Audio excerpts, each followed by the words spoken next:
ሰላም ጤና ይስጥልን ውድ የቻናላችን ተከታታዮች ፕሮግራማችን ቤተሰቦች ይህ አብዲራዋ ቲዩብ ነው። ፕሮግራማችንን ላይክ በማድረግ እንዲጀምሩ አዲስ የሆናችሁ ሰብስክራይብ በማድረግ ለዚህ ቻናል ቤተሰብ እንድትሆኑ እንዲሁም ይህንን ፕሮግራም ከሀገር ውጭ የምታደምጡ እንደ ሁሉ ጊዜው በሱፐር ታንክስ ድጋፋችሁ ያስፈልገናል። ድጋፍ እንድታደርጉ በአክብሮት እየጋበዝን ዛሬ እሁድ ከምሽት 12 ሰዓት ጀምሮ በሚደረግ የእንግሊዝ ፕሪሚየር ሊግ የመጨረሻ ሳምንት የ2024-2025 የውድድር ዓመት መዝጊያ የመጨረሻ 38ኛ ሳምንት ጨዋታዎች ዛሬ ይደረጋሉ። የዋንጫው ባለድል ሊቨርፑል ዛሬ በደጋፊዎች ዘንድ ከክሪስታል ፓላስ ጋር በሚያደርገው የአንፊልድ ጨዋታ የመጨረሻ የሊጉን መርሃ ግብር እንግዲህ ዛሬ አጠናቆ ዋንጫውን በይፋ በደጋፊዎች ፊት ዛሬ በአምበሉ ቫንዳይክ አማካኝነት ዋንጫውን ወደ ላይ ከፍ ያደርጋሉ። ዛሬ የሊቨርፑላውያን ከፍተኛ የድል ቀን ነው።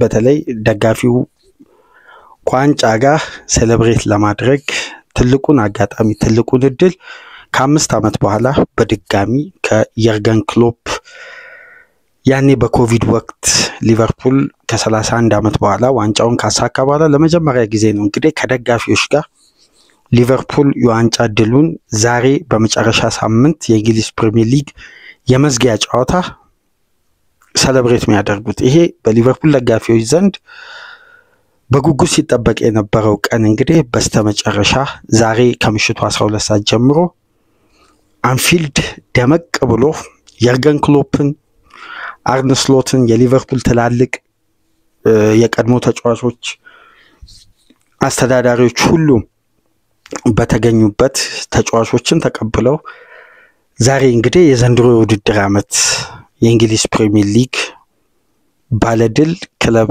ሊቨርፑል ዋንጫውን በይፋ የሚያነሳበት ቀን ነው። የሊቨርፑል ደጋፊዎች በጉጉት እየተጠባበቁ ይገኛሉ። አስደናቂ አስገራሚ ቀን ነው የሚሆነው። በተለይ የቀድሞ አሰልጣኝ የርገን ክሎፕ በዛሬዋ ቀን ቃል በገቡት መሰረት ከ371 ቀን በኋላ ወደ አንፊልድ በድጋሚ ተመልሰዋል።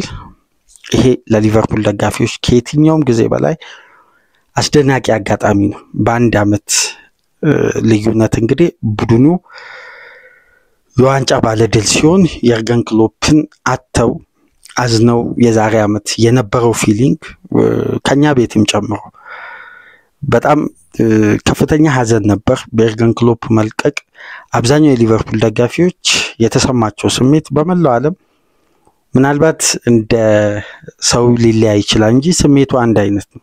እዛ ጋር የሚያንጸባርቁት ሪያክሽን ሊለያይ ይችላል፣ ነገር ግን ስሜቱ አንድ አይነት ነው። የኚህ ትልቅ አሰልጣኝ ከአሰልጣኝም በላይ ሆኖ ሊቨርፑል ቤት ላለፉት ረጅም ዓመታት ከሊቨርፑል ጋር በዋንጫ ድል በብዙ ጠብረዶች ማለፍ የቻሉ ጀርመናዊ አሰልጣኝ ይህን ክለብ ሲለቁ የነበረው ስሜትና ዛሬ ላይ በደስታ ተቀይሮ ቦታውን በአግባቡ በኃላፊነት አርነ ስሎት የተወጡበት የውድድር ዓመት ተጫዋቾች ደግሞ ከየትኛውም ጊዜ በላይ ለዚህ ድል ትልቁን አስተዋጽኦ አድርገው ቡድኑን ዳግም ወደ አሸናፊነት መመለስ ችለው እንግዲህ የዛሬ ዓመት ስጋት፣ ሀዘን፣ በርካታ ጉዳዮች በተፈጠሩበት ሜዳ ዛሬ ደግሞ በድል ተቀይሮ የእግር ኳስ አጋጣሚ በእጅጉ የሚያስገርም ነው። የዛሬ ዓመት የነበረው ጥርጣሬ ከፈረንጆች አዲሱ ዓመት ጃንዋሪ አንስቶ ክሎፕ ቦታውን እንደሚለቁ ይፋ ካደረጉ በኋላ ከፍተኛ ስጋት በሊቨርፑል ደጋፊዎች ዘንድ እንዲሁም አስተዳዳሪዎች ደግሞ ጠንካራ ስራ ይጠብቃቸው ነበር። ተጫዋቾቹም በሚመጣው አሰልጣኝ ላይ ሊኖራቸው የሚችል ከፍተኛ እምነትና ቡድኑ በዚህ ደረጃ ስኬታማ ይሆናል ተብሎ ባልተጠበቀበት ባልተገመተበት ዓመት እንግዲህ ክሎፕን ተክተው የመጡት ስሎት ታሪክ ሰርተው በመጡ የመጀመሪያ የውድድር ዓመታቸው ሊቨርፑልን ለ20ኛ የፕሪሚየር ሊግ ዋንጫ ድል ማብቃት ችለዋልና ፍጹም አስገራሚና አስደናቂ የውድድር ዓመት ነበር። የ38 ሳምንት የሊቨርፑል ቆይታ የነበረው ምን ያክል በሊቨርፑል ውጤታማ ጉዞ ውስጥ በየውድድሩ መሃል ቡድኑ የሚነሱ ጥያቄዎች በአግባቡ ምላሽ አግኝተው ክፍተቱን በጋራ በመድፈን ችግሮቹን በጋራ በመፍታት በየውድድር ዓመቱ ሊቨርፑል ላይ ተመሳሳይነት ችግር ሊያስነሱ የሚችሉ ጥያቄዎችን ሁሉ በአግባቡ በመመለስ ነው እንግዲህ ለዚህ ትልቅ ድል ክለቡ በ83 ነጥብ በ45 ንጹህ ግብ ከፍተኛ ቁጥር ያላቸውን ጨዋታዎችን በድል ተወጥቶ ዋንጫውን እንግዲህ ከሳምንታት በፊት አረጋግጦ ዛሬ ደግሞ በይፋ ለመጀመሪያ ጊዜ በእንግሊዝ እግር ኳስ ታሪክ ሆላንዳዊ አሰልጣኝ የፕሪሚየር ሊግ ዋንጫን ሲያነሳ ለመጀመሪያ ጊዜ ሆላንዳዊ ተጫዋች በአምበልነት የፕሪሚየር ሊጉን ዋንጫ ሲያሳካ ቨርጂል ቫን ዳይክ አርነ ስሎት የተለየ የውድድር ዓመት አሳልፈዋል። መሐመድ ሳላህ የሊቨርፑል የእንግሊዝ ፕሪሚየር ሊግ የሊቨርፑልም የእንግሊዝ ፕሪሚየር ሊግም የዓመቱ ምርጥ ተጫዋች ተብሏል። የጻፊዎች የእግር ኳስ ጻፊዎች ማህበር የዓመቱም ኮከብ ተጫዋች በመባል ሁለቱንም ድል ማሳካት ችሏል። በትናንትናው ዕለት ፕሪሚየር ሊጉ ይፋ ባደረገው መሰረት የአዋቂዎች የዓመቱ ኮከብ ተጫዋች መሐመድ ሳላህ እንዲሁም የወጣቶች የዓመቱ ኮከብ ተጫዋች ራያን ግራቨንበርግ በመሆን ሁለቱም ከሊቨርፑል ተመርጠዋል። በቀጣይ እንግዲህ በአሰልጣኝ ምርጫ በኩል በቀጣይ ቀናት ይፋ ይሆናል ተብሎ ይጠበቃል። በነገው ዕለት ሰኞ ሊቨርፑል በባስ በሊቨርፑል ከተማ ሴሌብሬት ያደርጋሉ። ይሄም ቀን ይጠበቃል ከደጋፊዎች ጋር ሌላ ትልቅ ድግስ ይኖራልና ሁሉም ነገር በሊቨርፑል ቤት የዘንድሮ ውድድር ዓመት አስደናቂ ማራኪ የነበረ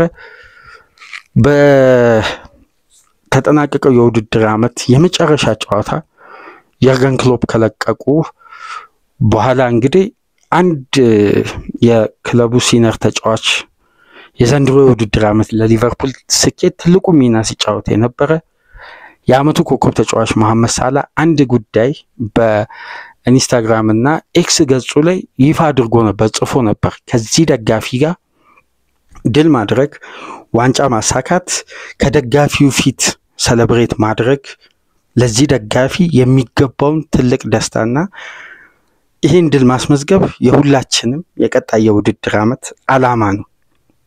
በየትኛውም ሁኔታ ላይ ብንሆን ክለቡን ለቀጣይ የውድድር ዓመት ራሳችን አዘጋጅተን ወደ ስኬት እንመለሳለን የሚል ለሊቨርፑል ደጋፊዎች ቃል መግባት የሚመስል ትዊት አስቀምጦ ነበርና በዛሬው ዕለት ነበር ያቺ ጽሁፍ በኢንስታግራም እና ኤክስ ገጹ መሐመድ ሳላህ ያጋራው ለደጋፊዎች።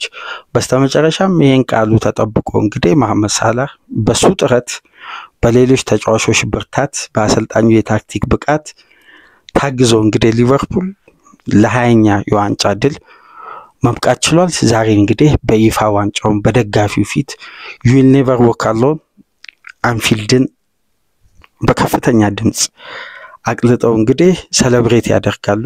የዛሬዋ ቀን በመርሲሳይድ ዙሪያ በእጅጉ እየተጠበቀ የሚገኝ ነው። ምን አይነት ሴሌብሬሽን ሊኖር እንደሚችል ከወዲሁ ይጠበቃል። በተጠናቀቀው የውድድር ዓመት አንድ ጉዳይ ለማስታወስ ያክል በዛሬው ዕለት የርገን ክሎፕ የመጨረሻ የስንብት ፕሮግራም ሲደረግ በዕለቱ ማንቸስተር ሲቲ ዋንጫውን የሚያረጋግጥበት ካሸነፈ ዋንጫውን የሚያነሳበት ቀን ነበር።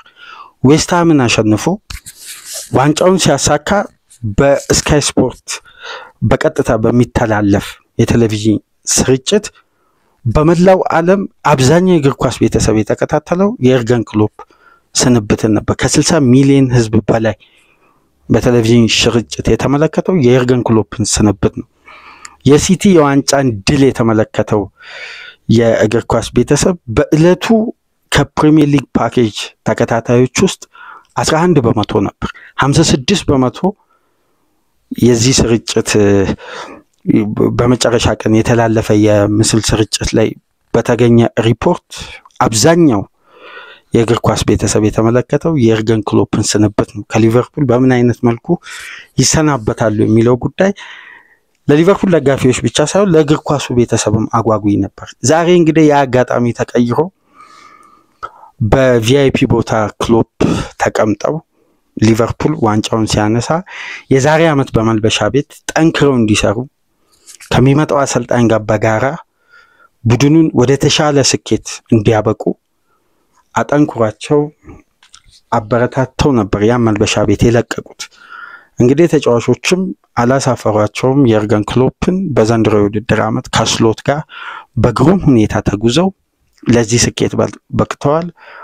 ሊቨርፑል የዘንድሮውን ጉዞ ከተመለከትን ዋንጫው 100% በጥንካሬ በጥረት እንዲሁም ሊጉ የሚያስፈልገውን ኮንሲስተንሲ በመያዝና በራሱ አይደንቲቲ መልክ ያለው ቡድን ውጤታማ ሆኗል።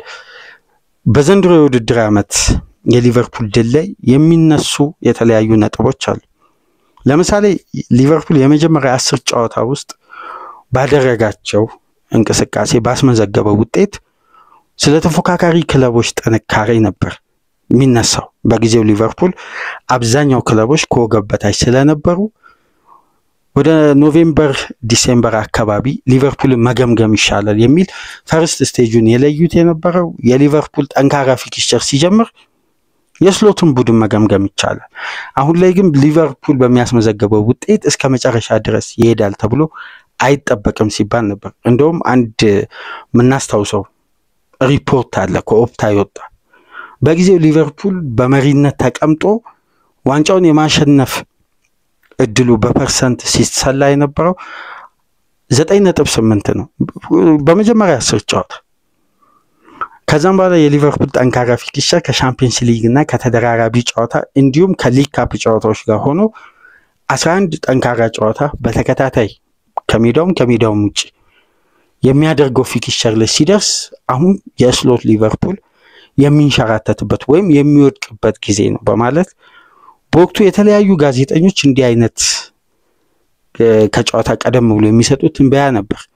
ነገር ግን በዛን ወቅት ሊቨርፑል ከተከታታይ 11 ጨዋታዎች ውስጥ አንዱን ነበር በአቻ ውጤት ከአርሴናል ጋር በኤሚሬትስ ያጠናቀቀው 2-2። ማድሪድን፣ ሲቲን፣ ሌቨርኩዘንን፣ አርቢ ላይፕዚግን ተከታታይ ብራይተንን ከሜዳውም ውጪ ጠንካራ ፊክስቸሮችን በሙሉ ብቃት ቼልሲን ጨምሮ እንደውም የምናስታውሰው ከኢንተርናሽናል ብሬክ መልስ ነበር ያ ወቅት ለሊቨርፑል ፈታኝ ነው ተብሎ የተገመተው ወቅትና ያን ጊዜ ሲሻገሩ ሊቨርፑል በሊጉ አናት ላይ ብራይተንን አሸንፎ አርሴናል በበርንማውዝ ሲቲ በሌላ ክለብ ነጥብ ከጣሉ በኋላ በክሪስታል ፓላስ ሊቨርፑል የሊጉ አናት ላይ መቀመጥ ቻለ ብራይተንን 2-1 በማሸነፍ። ከዛን እለት አንስቶ ሊቨርፑል ለሰዓታት እንኳን መሪነቱን ሳይለቅ ነው በአንደኝነት ያጠናቀቀው። ብራይተንን በአንፊልድ 2-1 ያሸነፉበት ጨዋታ ሃይ ተርኖቨር ያየንበት ፍጹም የአንፊልድ ድባብ ለየት ባለመልኩ የተስተዋለበት የመሐመድ ሳላህ ሁለተኛዋ ግብ ደግሞ በግሩም ሁኔታ የተቆጠረችበት ሊቨርፑል ከመመራት ተነስቶ 2-1 ያሸነፈበት ለአንዴና ለመጨረሻ ጊዜ በአንደኝነት ላይ ተቀመጠ። ከዛን ጊዜ በኋላ ሊቨርፑልን የትኛውም ክለብ ከመሪነቱ ላይ ማውረድ አልቻለም። ከዛ ዙፋን ላይ በተቀመጠበት በተመሳሳይ ቴምፖ ሊጉን በአሸናፊነት ያጠናቀቀው። በእያንዳንዱ ክለብ ድክመትም ጥንካሬ ውስጥ የሊቨርፑል ኮንሲስተንሲ ግን ለዘንድሮ ስኬት አስተማማኝና ብቸኛ የማሸነፊያ መንገድ ነበር። ለምሳሌ እያንዳንዱ ክለብ በየራሱ ችግርና ክፍተት ውስጥ ሊገኝ ይችላል። ያ ግን የሊቨርፑል ክፍተት ወይም የሊቨርፑል ሌላኛው ጥንካሬ ሊሆን አይችልም። ምክንያቱም ለዚህ የውድድር ዓመት ከየትኛውም ቡድን ባነሰ መልኩ ሳይጠናከር ያውም ክሎፕ የለቀቁበትን ቦታ በአንድ ኔዘርላንዳዊ አሰልጣኝ በአምስቱ ትላልቅ ዩሮፒያን ውድድር ላይ ልምድ በሌለው አልፎ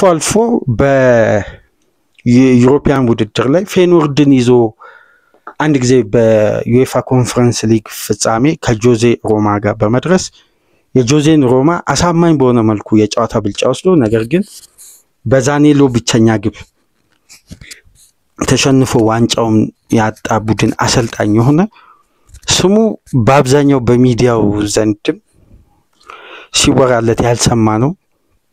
አንድ አሰልጣኝ የኝን ትልቅ ታሪካዊ የሊቨርፑል አሰልጣኝን ተክቶ ሲመጣ ይሄ ውጤት ይመዘገባል ተብሎ አይጠበቅም። ሁለተኛ ደግሞ የኔዘርላንዳውያን ሪከርድና አሰልጣኙ ላይ የተጣለው እምነት በተለይ ደግሞ የቦታው ጫና ይህን ስብስብ ይህን በብስለት ከፍ ያለ ጥራት ያለው ለማኔጅመንት የማይከብድ ነገር ግን ጠንካራ ወርልድ ክላስ ተጫዋቾች በውስጡ ያሉበትን ስብስብ ማኔጅ አድርጎ ኦርጋናይዝድ አድርጎ በመጡበት የውድድር ዓመት ጊዜ ይሰጣቸው ወይም በብቃት መውረድ ክፍተት ሳይፈጠር በተመሳሳይ ሪትም ያውም ሁለተኛ ዙር ላይ ጊሩን ከፍ አድርጎ ከመጀመሪያ ዙር በተሻለ ሪከርድ አንደኛ ዋንጫውን እስከሚያነሳበት ድረስ አነስተኛ ግብ የተቆጠረበት በርካታ ክሊንሺቶችን ያስመዘገበ ስለ ኮንሲስተንሲ ሊጉ ላይ በአዲስ ባህሪ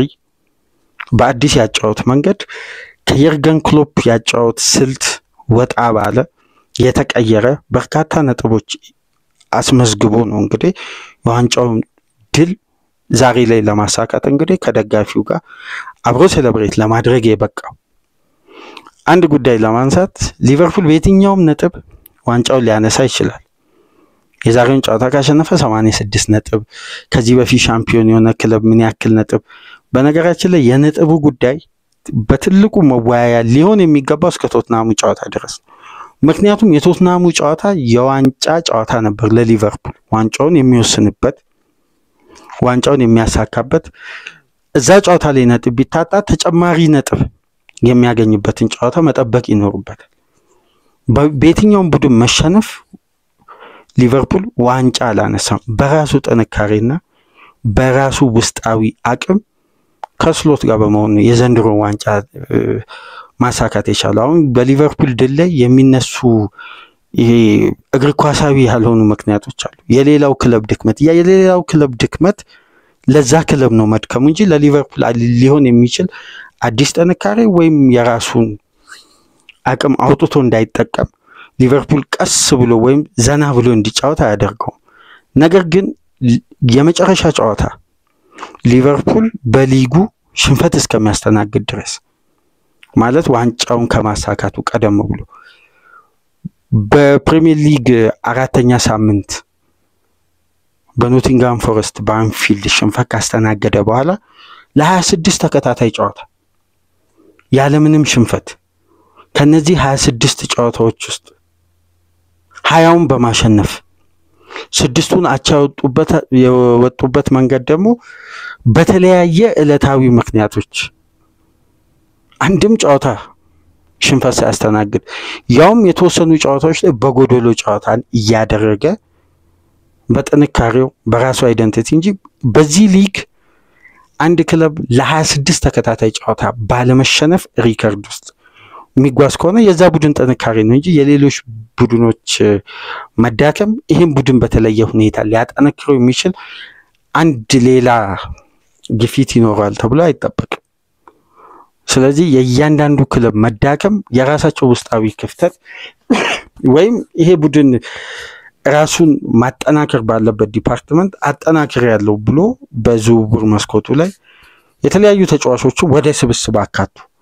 ነገር ግን ሊቨርፑል የአንድ ተጫዋች ይሄ በክለቡ ውጤት ላይ በዘንድሮ ውድድር ዓመት ልዩነት የሚያመጣ አንድም ዝውውር ሳያደርግ ፍሬድሪኮ ኬዛ በ37ኛው ሳምንት ነው በፕሪሚየር ሊግ ለሊቨርፑል ቋሚ ሆኖ የተሰለፈው።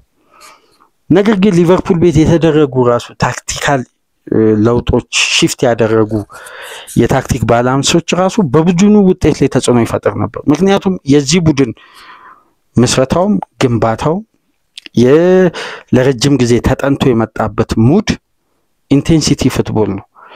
አሁን ከኬዮስ ፉትቦል ወደ ፖሴሽን ቤዝድ መልክ ያለው ቡድን ሲቀየር መሀል ላይ የሚኖሩ የሽግግር ወይም የታክቲካል ሽፍቶች ውስጥ የሚፈጠር ትልቅ የአጫወት ለውጥና የተወሰኑ ክፍተቶች ቡድኑ ላይ ይፈጠሩ ነበር። ነገር ግን ይሄንን እንዴት ነው ጠብቆ ለአንድ የውድድር ዓመት ለዚህ ስኬት ማብቃት የሚቻለው?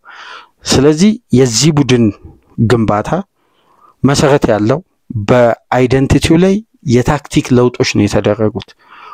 ማሸነፍን ሁሌም መለኪያ አድርገው ድል ማድረግን የሊቨርፑል ሃይ ክላስ መሆኑን አሳይተው ላለፉት 9 የውድድር ዓመት ሊቨርፑልን በትልቅ ስቴጅ ተፎካካሪ ክለብ ከየትኛውም ጊዜያት በላይ የሊቨርፑል ደጋፊዎች በክለቡ ላይ 100% እምነት እንዲጥሉ ያደረገ ትልቅ ስነልቦናዊ ጥንካሬ ቡድን ውስጥ ከገነቡ በኋላ ይሄን ጥንካሬ በታክቲካል መንገድ ደግሞ ማኔጅ ያደረጉ ሽግግሩን መጠበቅ ነበር የስሎት ኃላፊነት። ያንን በአግባቡ ተወጥቷል። 100% የዘንድሮ የውድድር ዓመት ከሊቨርፑል ጥንካሬ ውጪ በየትኛውም ክለብ መዳከም ሊቨርፑል ያሸነፈው ድል የለም።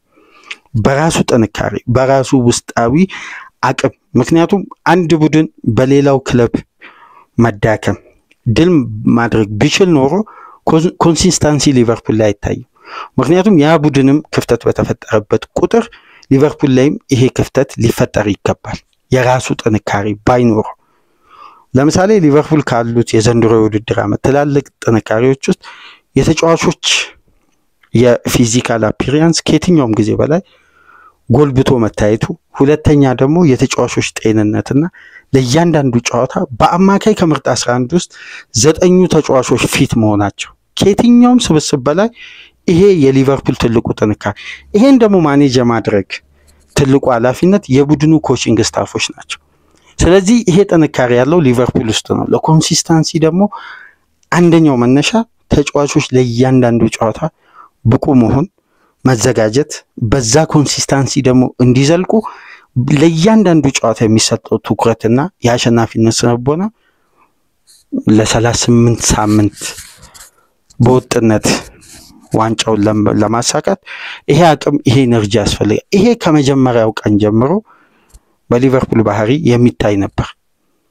በመሃል በተጫዋቾች ጉዳት አንዳንድ የታክቲክ ለውጦች ሊቨርፑልን ዋጋ ያስከፈሉ አጋጣሚዎች ሊኖሩ ይችላል።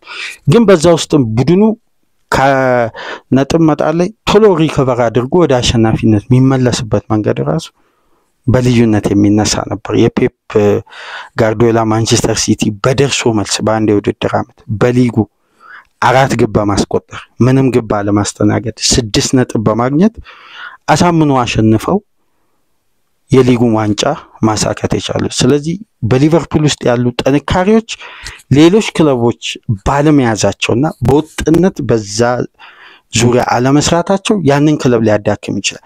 ሊቨርፑል ግን በራሱ ጥንካሬ አሳማኝ በሆነ መልኩ የዘንድሮ የውድድር ዓመት የሚገባው ክለብ ዋንጫውን አንስቷልና ዛሬ በይፋ በደጋፊዎች ፊት ሴሌብሬት ያደርጋሉ። ትላልቅ ለውጦች ስንመለከት ነበር። አንደኛው የሊቨርፑል ደጋፊዎች የዘንድሮ የውድድር ዓመት ሲጀምር ስጋት ከሆነባቸው ጉዳዮች መካከል አንዱ የረጅም ጊዜ የሊቨርፑል ክፍተት ተደርጎ ቦታው እንዳልተደፈነ ቦታው እንዳልተጠናከረ ሲነገር የነበረው የ6 ቁጥር ቦታ ነው። ለምሳሌ በተጠናቀቀው የውድድር ዓመት የርገን ክሎፕን ዋጋ አስከፈላቸው ወይም ከአራቱ ዋንጫ አንዱን ብቻ እንዲያሳኩና ከሶስቱ ውጪ እንዲሆኑ ምክንያት ከሆኑ ጉዳዮች መካከል በ6 ቁጥር ቦታ የሚጫወት ተጫዋች በተመሳሳይ ኢነርጂ ከመጀመሪያ የቼልሲ ጨዋታ የተጠናቀቀው ውድድር ዓመት እስከ መጨረሻው የወልቭስ ጨዋታ ድረስ በአንድ አይነት ቴምፖ እንዲጫወት መፈለጉ ነው።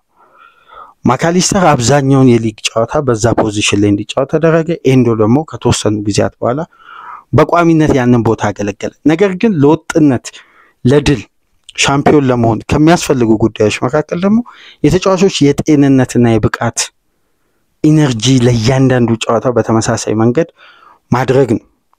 ለዚህ ደግሞ የሚያስችል በቂ ኃይል በቂ አቅም የስብስቡ ጥልቀት ውስጥ አልገኝም ነበር በጊዜው። ስለዚህ ከጌም ማኔጅመንት ይልቅ የዕለቱን የጨዋታ ነጥብ በየትኛው መንገድ ማሳካት ነበር። ለምሳሌ አምና ሊቨርፑል በርካታ ጨዋታዎችን ከመመራት ላይ ተነስቶ ለምሳሌ በተጠናቀቀው የውድድር ዓመት ትልቁ የሊቨርፑል ሪከርድ ከመመራት ላይ ተነስቶ አብዛኛውን ጨዋታ በመቀየር ነጥብ ይዞ በመውጣት ቁጥር 1 ክለብ ነበር። ለዛ ውጤት ለመቀየር ሊቨርፑሎች የሚያወጡት ኢነርጂ ለቀጣይ ጨዋታ ክለቡን ያዳክም ነበር። ለዛ ነው ሊቨርፑል ከማርች በኋላ እየተዳከመ ከዋንጫው ፉክክሩ ውጭ ነው። በዘንድሮ የውድድር ዓመት ግን ለእያንዳንዱ ጨዋታ ጌም ማኔጅመንት የሲስተም ሺፍት ነበር። ትልቁ ሺፍት ደግሞ በ6 ቁጥር ቦታ ላይ ራያን ግራቨንበርች ለ30 ተከታታይ ጨዋታ በእንግሊዝ ፕሪሚየር ሊግ ወጥ በሆነ ብቃት በሊቨርፑል ስኬት ላይ ትልቁ ሚና ተጫውቷል። እስከ 30ኛ ሳምንት ድረስ 100% ውጤታማው ተጫዋች ነበር። ያውም በተፈጥሯዊ ቦታው ባልሆነው የ6 ቁጥር ቦታ ላይ ትልቁን ኃላፊነት ተቀብሎ ለምሳሌ ከሚታወቅበት ትላልቅ ለውጦች ውስጥ ይሄ ተጫዋች በሊቨርፑል ቤት በዘንድሮ የውድድር ዓመት ካደረጋቸው ትላልቅ ለውጦች ውስጥና በብቃቱ ሊቨርፑሎች ደስተኛ ሆነው በ6 ቁጥር ቦታ ለዘንድሮ የውድድር ዓመት ተገቢው ተጫዋች እንደሆነ ያሳየበት ትልቁ የተጫዋቹ አቅም ፖሴሽን የማሸነፍና የኢንተርሴፕሽን ብቃቱ ነው። ኢንተርሰፕት የሚያደርግበት መንገድ ደግሞ በተለምዶ የፕሪሚየር ሊግ 6 ቁጥር ቦታ ተጫዋቾች ከሚያደርጉት ኢንተርሴፕሽን ደግሞ የተለየ ነው። አሁን ይሄ ተጫዋች በሸርተቴ ኢንተርሰፕት የሚያደርግበት ወይ አግሬሲቭሊ ፋውል የሚሰራበት እንደዚህ አይነት የ6 ቁጥር ሚና አልነበረውም። ነገር ግን ፖሴሽኖችን በማሸነፍ ቶሎ ኳሶችን ከተጋጣሚ ኢንተርሰፕት በማድረግ ያውም ኢንተርሰፕት የተደረጉ ኳሶች ውስጥ 71% ለሃይ ተርኖቨር ቢልድ አፕ ተጠቅሞታል። በድጋሚ ወደ መልሶ ማጥቃት እንቅስቃሴ መቀየር ነው።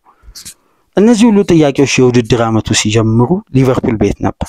በተለይ የማርቲን ዙቢሜንዲ ዝውውር በመጨረሻ መሰናከሉ ሲሰማና ሊቨርፑል ከዝውውሩ መውጣቱ ተጫዋቹ በሶሲዳድ እንደሚቆይ ከወሰነበት ጊዜ አንስቶ በዚህ ቦታ ላይ ሊቨርፑል ተጨማሪ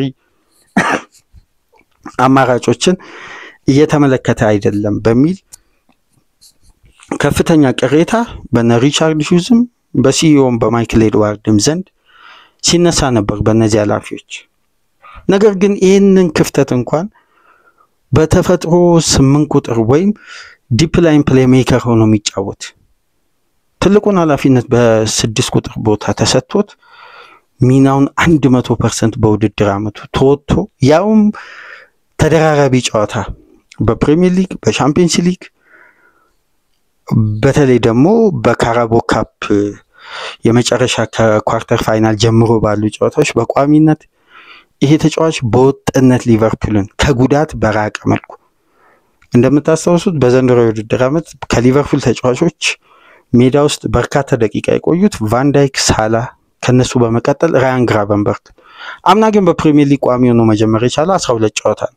ከቤንች ላይ 14 ጨዋታ ተነስቶ ማድረግ የቻለው የተቀሩትን ጨዋታዎች ሁሉ ተጫዋቹ በጉዳት ላይ ነው ያሳለፈው እና አምና 2 አይነት ጉዳት ቁርጭምጭሚቱ ላይና ባቱ ላይ ባጋጠመው ጉዳት ምክንያት ሊቨርፑልን በበቂ ሁኔታ ማገልገል አልቻለም ነበር። ዘንድሮ ትልቅ ለውጥ ሊቨርፑል ቤት መደረጉ ከሚያሳዩ ጉዳዮች መካከል ግራቨንበርች በተመሳሳይ ብቃት ከጉዳት ርቆ በቦታው ላይ በቋሚነት ማገልገሉ ነው።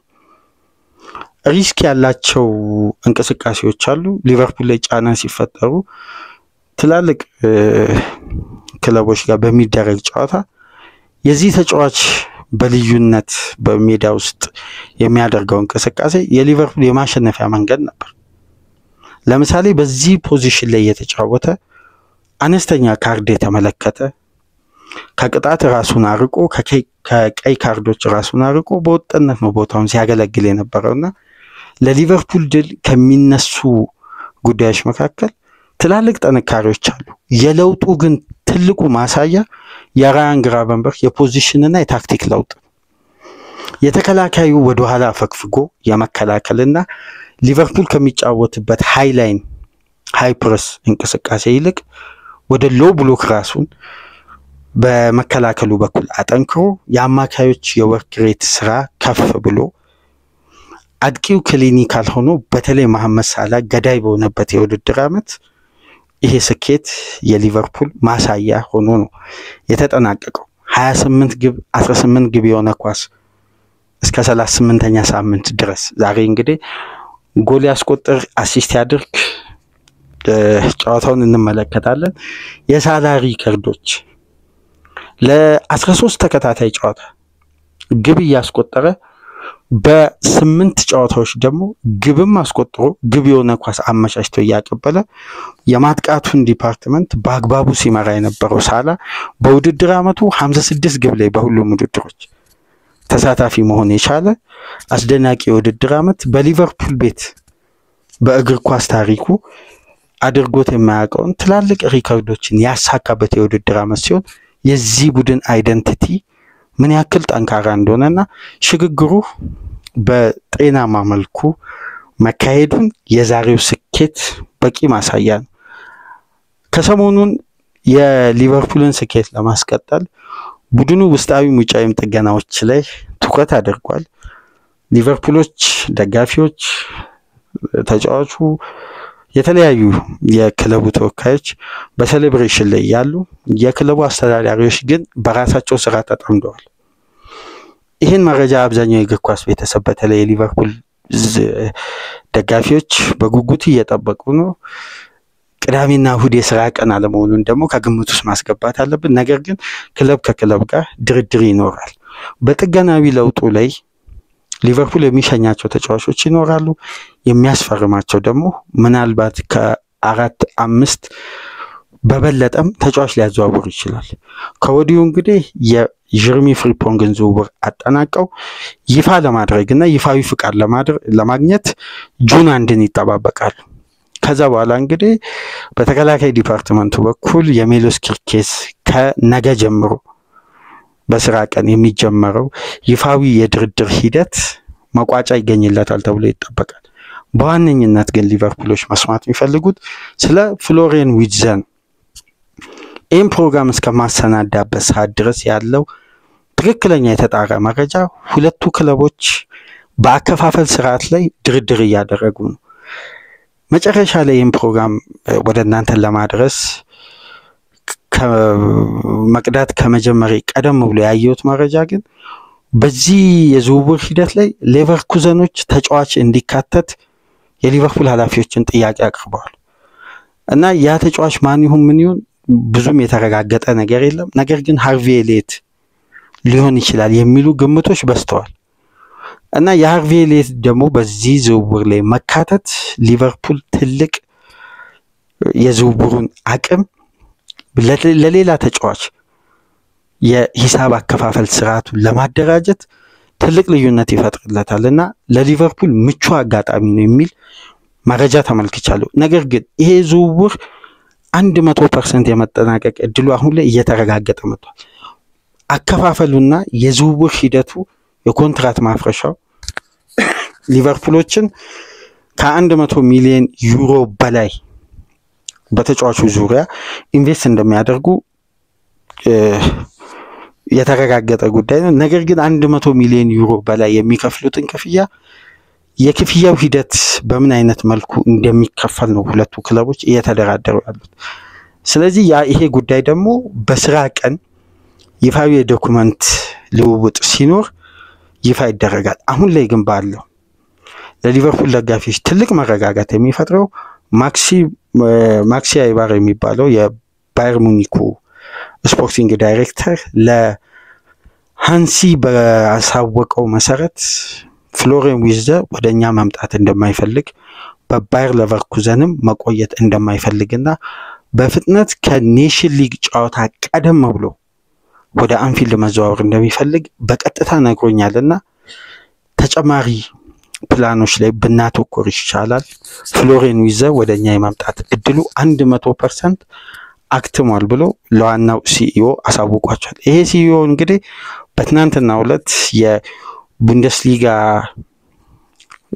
ትልቅ የክለቦች ውይይት ነበርና እዛ ኮንፈረንስ ላይ ነው ይሄን መረጃ ማቀበል የቻለውና በስተመጨረሻም ጁኒየር ኒግልስማን ለመጨረሻ ጊዜ አርብ ምሽት ከአንድ ውሳኔው ቀደም ብሎ ቴክስት አድርጎልኝ ነበር የጀርመን ብሔራዊ ቡድን አሰልጣኝ ጁኒየር ኒግልስማን በሰጠው መግለጫ መሰረት እና ቴክስቱ የተጫዋቹን ቀጣይ ዕጣ ፈንታ የተመለከተ ነበርና ውሳኔውን አድንቄለታለሁ።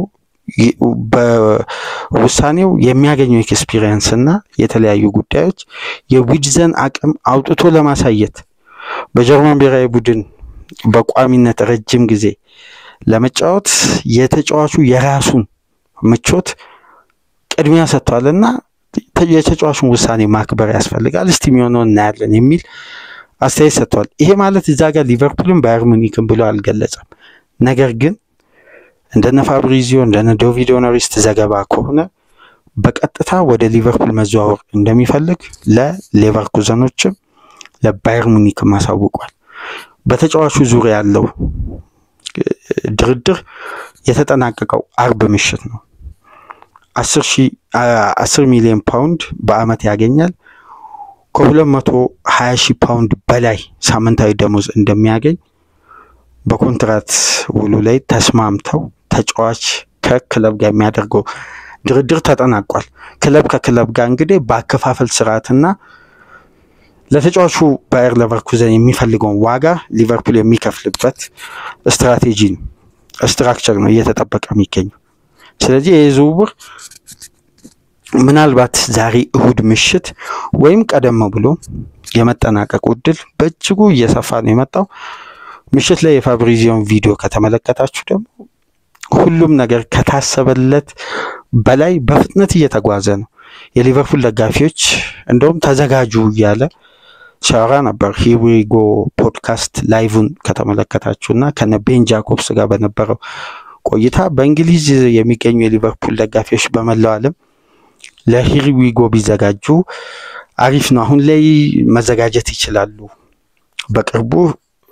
በቅርብ ሰዓታት ውስጥ ወይ በቅርብ ቀን ውስጥ ሂዊጎ እንላለን በማለት አሁን ላይ የሚገኘውን የድርድሩን ስቴጅ በዚህ መልኩ ይፋ አድርጓል። ስለዚህ በዊጅዘ በኩል ያለው መረጃ ይሄ ነውና በአጠቃላይ ግን ለቀጣይ የውድድር አመት ለ21ኛ የፕሪሚየር ሊግ ስኬት እንዲሁም ለሻምፒየንስ ሊግ ለተለያዩ ድሎች ሊቨርፑልን ለማብቃት ከሚደረጉ ጥገናዊ ለውጦችና ማጠናከሪያ መካከል በብሪቲሽ ሪከርድ በጀርመን እግር ኳስ ታሪክ የትኛውም ጀርመናዊ ተከፍሎበት የማያውቀው ትልቅ የዝውውር ዋጋ በመክፈል ሊቨርፑል እንግዲህ ይሄን ድል ማስቀጠል አንደኛው ዓላማ አድርጓል። ይሄንንም እንግዲህ በጀርሚ ፍሪፖንግና በቀጣይ ሜሎስ ኪርኬዝ በተከላካይ ስፍራ አማካዩ ስፍራ ላይ ትልቅ የዓለማችን የወደፊት ምርጡ ተጫዋች ይሆናል ከሚባሉ አስደናቂ ታለንት ካላቸው ወጣት ተጫዋቾች ውስጥ አንዱ የሆነውን ፍሎሪያን ዊትዝን በማምጣት እንደሆነ እየታየ ነው የሚገኘውና በዚህ ድል ሊቨርፑል ሊቀጥል የሚችልበት እድል አሁን ላይ ለቀጣይ የውድድር አመት እንኳን አስተማማኝ ቡድን ይዞ ለመቅረብ ኮዲው ቅድመ ዝግጅቶችን ማድረግ ጀምሯልና ዛሬ በዋንጫ ድል እንዲሁም በሪከርድ ፊርማ አንፊልድ ልታሸበርቅ ተቃርባለች። 20ኛ ዋንጫውን ከፍ አድርገው ለቀጣይ የውድድር አመት ደግሞ በ120 ሚሊዮን ፓውንድ ፍሎሪያን ዊትዝን ለማስፈረም ኮዲው ዝግጅታቸውን እያጠናቀቁ ነው የሚገኙት። በአጠቃላይ የዛሬው ምሽት የአንፊልድ ድባብ ከየትኛውም ጊዜ በላይ የሊቨርፑል ደጋፊዎች የሚናፍቁት ድባብ ነውና የዓለም የቲቪ ስርጭት በአጠቃላይ ወደ አንፊልድ ነው ካሜራው የሚያዞረው።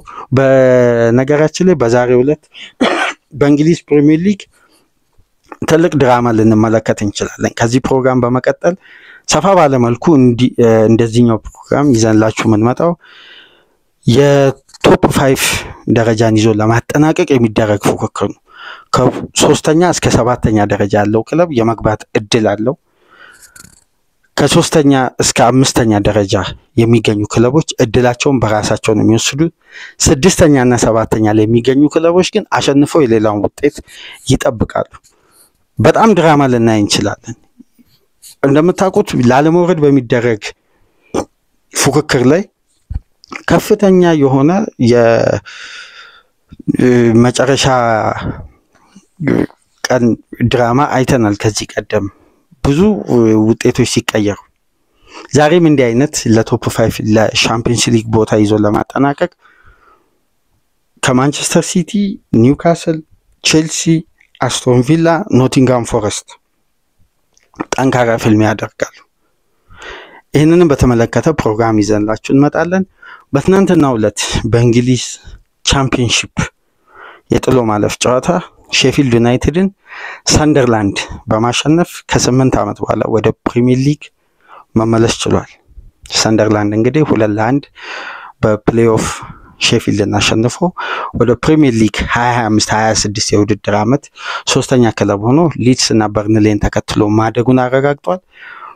ይህንን ፕሮግራም ላይክ አድርጉ፣ አዲስ የሆናችሁ ሰብስክራይብ በማድረግ ከሀገር ውጭ የምታደምጡ ደግሞ በሱፐር ታንክስ ድጋፍ እንድታደርጉ፣ ድጋፋችሁ በእጅጉ ያስፈልገናል። በሱፐር ታንክስ ድጋፍ አድርጉ። በሌሎች ፕሮግራሞች ተመልሰን እንመጣለን። ሰላም ቆዩ።